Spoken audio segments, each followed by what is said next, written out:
Morning my future doctors, कैसे हो आप सब। आई होप आप सब बहुत अच्छे होंगे। जैसा कि बेटा आप सबको पता ही है कि हमारा सेकंड टॉपिक चल रहा है ह्यूमन रिप्रोडक्शन। बेटा आज हमारा ह्यूमन रिप्रोडक्शन का जो टॉपिक स्टार्ट हम करने वाले हैं वो रहेगा प्रेगनेंसी एंड एम्ब्रियोनिक डेवलपमेंट। अभी तक बेटा हमने male reproductive system, female reproductive system, gametogenesis और मेंस्ट्रुअल साइकिल एंड उसके बाद हमने जो हमारा इससे पहले वाला टॉपिक बनता है फर्टिलाइजेशन एंड इम्प्लांटेशन, ये सब टॉपिक बेटा हमने कवर कर लिए हैं। आज का हमारा टॉपिक रहेगा प्रेगनेंसी एंड एम्ब्रियोनिक डेवलपमेंट। हम स्टार्ट करते हैं प्रेगनेंसी एंड एम्ब्रियोनिक डेवलपमेंट। इसमें हम क्या पढ़ेंगे बेटा कि जो प्रेगनेंसी होती है उस टाइम पर जो हमारा एम्ब्रियो होता है या फिर हम बोले जो हमारा बेबी होता है वो उसकी डेवलपमेंट कैसे होती है। After implantation, finger-like projection appear on the trophoblast is called chronicle villi।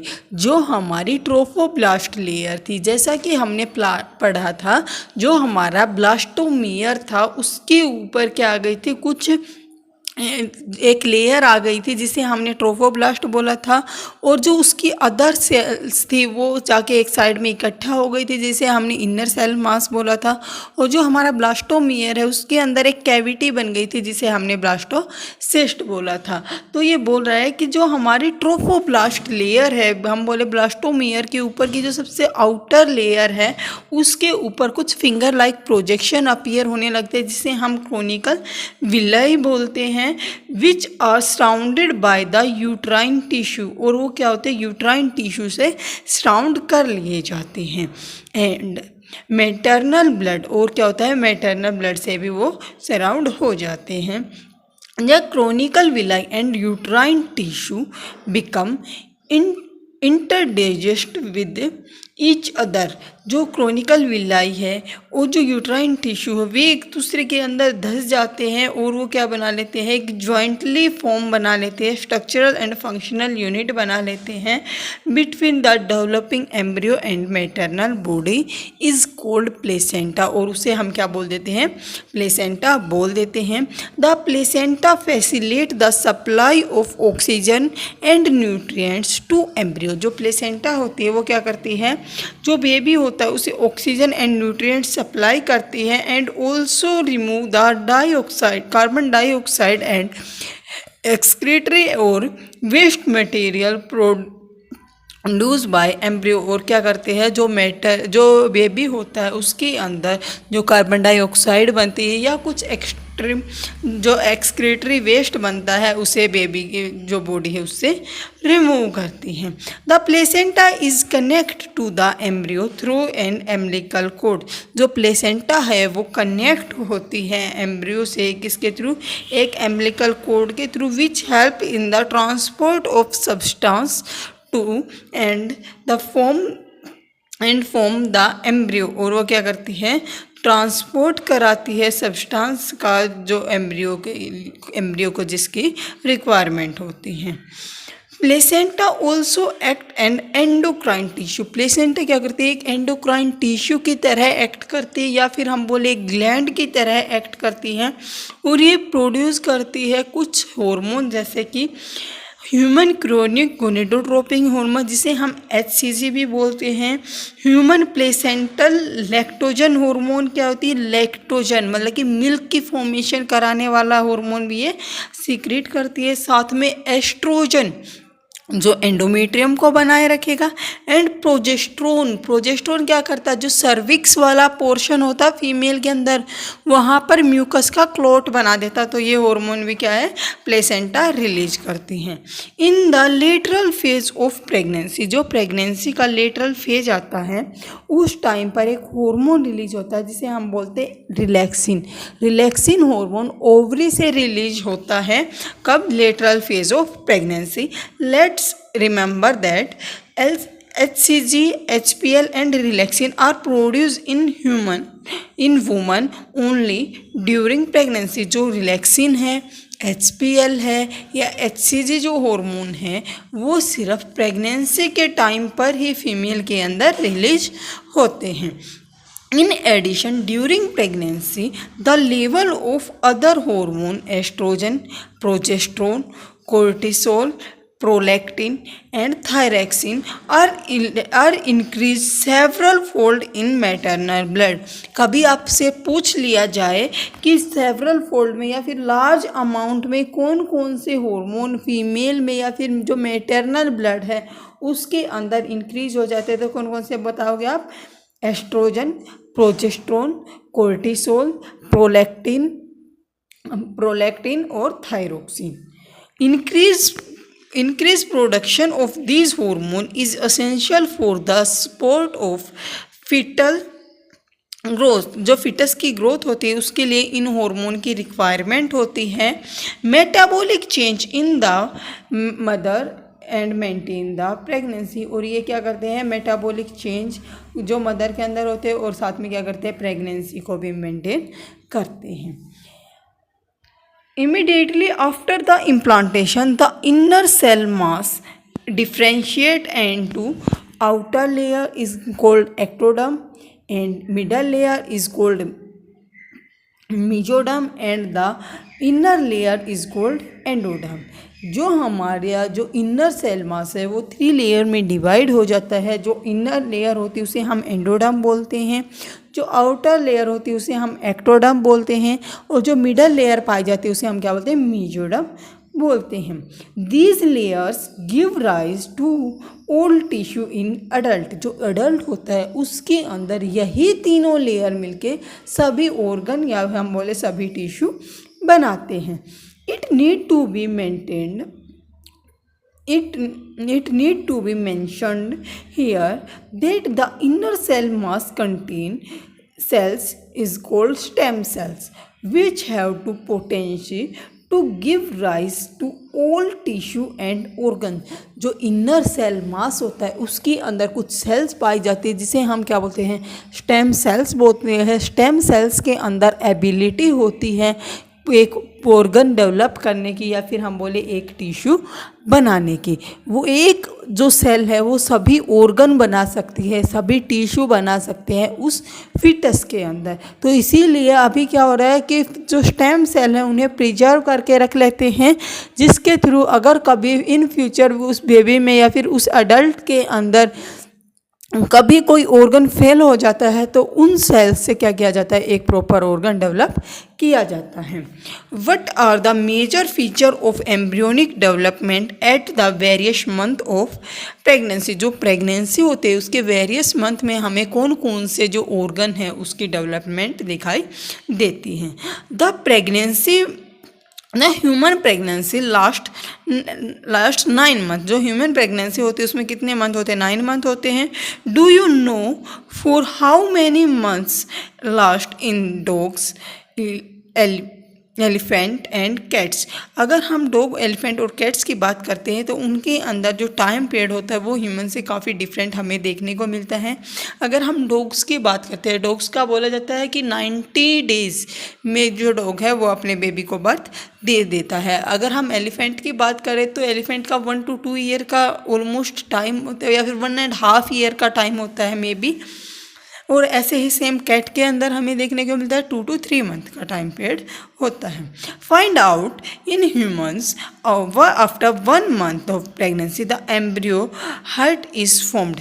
जो फर्स्ट मंथ जब कंप्लीट होता है तो उस टाइम पर क्या होता है? बेबी का हार्ट बन जाता है। तो इसीलिए हम बोलते हैं कि फर्स्ट मंथ में हमें बेबी की हार्ट बीट सुनाई देने लग जाती है। First sign of growing fetus may be noticed by listening to the heart sound carefully through the stethoscope। जो स्टेथोस्कोप होता है उसके हेल्प से हम फर्स्ट मंथ का जो बेबी होता है उसकी हार्ट बीट हमें सुनाई दे सकते हैं या फिर हम स्टेथोस्कोप की मदद से हार्ट बीट सुन सकते हैं। By the end of the second month of pregnancy, जब सेकेंड मंथ ऑफ प्रेगनेंसी का एंड होता है तो उस टाइम पर क्या होता है? The fetus develop limbs and digit. उस टाइम पर क्या होता है? फीटस के अंदर लिम्स और डिजिट बन जाते हैं। By the end of 12th week या फिर बोले first trimester major of the organ system are formed, major organ system formed हो जाते हैं। For example limbs, external genitalia as well developed, जो एक्सटर्नल जेनिटिलिया या फिर जो लिम्स और डिजिट हैं वो वेल डेवलप हो जाते हैं या फिर अच्छी तरह डेवलप हो जाते हैं। The first movement of the fetus and appear of hair on the head are usually observe during the 5th month. जब बेबी का 5th मंथ होता है तो उस टाइम पर हमें फिटस का जो फर्स्ट मूवमेंट है वो अपीयर होता है एंड साथ में उसके जो हेड है उसके ऊपर हमें हेयर ऑब्जर्व होने लगते हैं।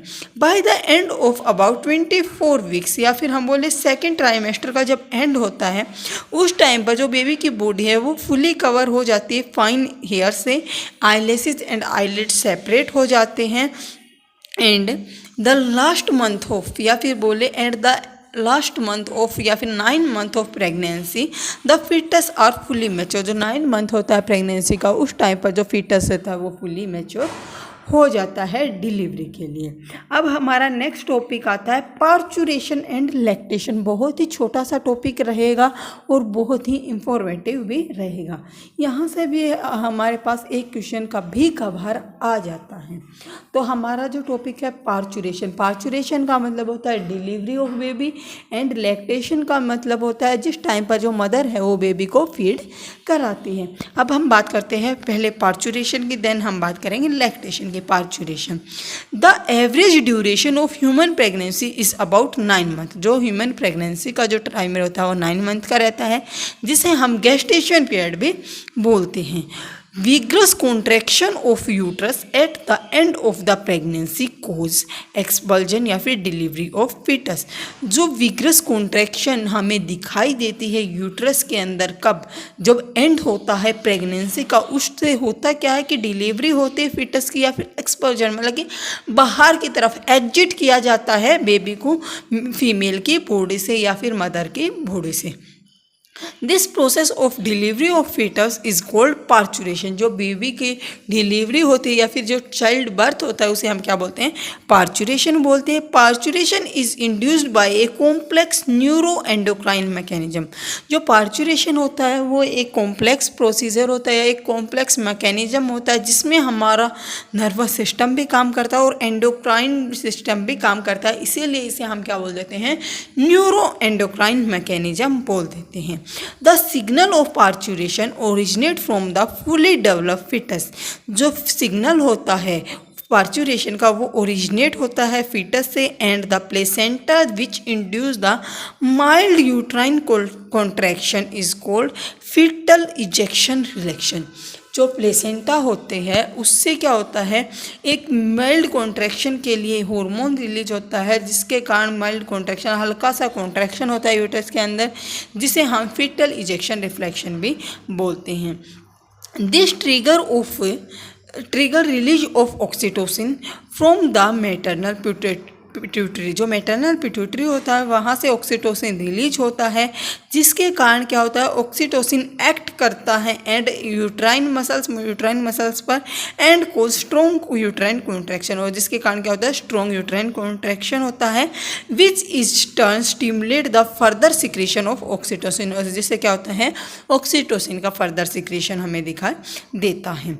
The secretion continue result in strong and stronger contraction, और कंटिन्यूस रिलीज होने के कारण ऑक्सीटोसिन बहुत लार्ज अमाउंट में सिक्रीशन या फिर बहुत स्ट्रॉन्ग कॉन्ट्रैक्शन हमें दिखाई देता है यूट्रस के अंदर।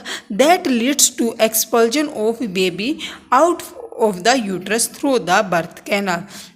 जिससे क्या होता है, जो ऑक्सीटोसिन का अमाउंट अगर ज़्यादा आता है तो स्ट्रॉन्ग कॉन्ट्रैक्शन होती है यूट्रस के अंदर, और जिसके कारण जो बेबी है उसे एक्सपोज किया जाता है या फिर उसका एक्सपल्जन होता है, उसे बॉडी से बाहर क्या होता है, बॉडी से बाहर धकेला जाता है, या फिर हम बोले यूट्रस के अंदर कॉन्ट्रैक्शन होने के कारण जो बेबी है वो फीमेल की बॉडी से बाहर आ जाता है बर्थ कैनाल के थ्रू, जिसे हम क्या बोलते हैं, पार्चुरेशन बोलते हैं। Soon after the infant is deliver, जिसके बाद जल्दी ही क्या होता है, इन्फेंट या फिर जो बेबी है उसकी डिलीवरी हो जाती है। The placenta is also expelled out of the uterus. जो यूट्रस होता है उसे प्लेसेंटा को भी बाहर निकाल दिया जाता है या फिर बाहर आ जाती है। What do you think the doctor inject the injury delivery. आप क्या सोचते हो कि जो इंजरी के थ्रू जो इंजेक्ट द इंड्यूस डिलीवरी की जो डिलीवरी है वो कैसे कराई जा सकती है। The mammary gland of female under go differentiate during the pregnancy and start the producing milk toward the end of the pregnancy by the process of lactation. जो मेमरी ग्लैंड होती है फीमेल के अंदर वो डिफ्रेंशिएट होती है जब pregnancy का पीरियड चल रहा होता है और उस टाइम पर मिल्क की फॉर्मेशन भी स्टार्ट हो जाती है।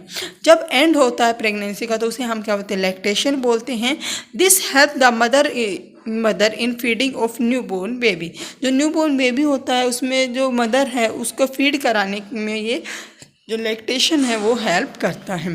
The milk produce during the infant few days of lactation is called colostrum. जो फ्यू डेज़ के लिए जो फर्स्ट मिल्क आता है उसे हम क्या बोलते हैं, क्लोस्ट्रम बोलते हैं। Which contain several antibody absolutely essential to develop resist for new born baby. जो न्यू बॉर्न बेबी होता है उसके लिए जो मिल्क होता है उसमें कुछ एंटीबॉडी पाई जाती है जो बेबी को इम्यूनिटी प्रोवाइड करते हैं, जो बेबी का इम्यून सिस्टम डेवलप करती है, जो रजिस्ट करती है बेबी को किसी भी डिजीज़ के लिए।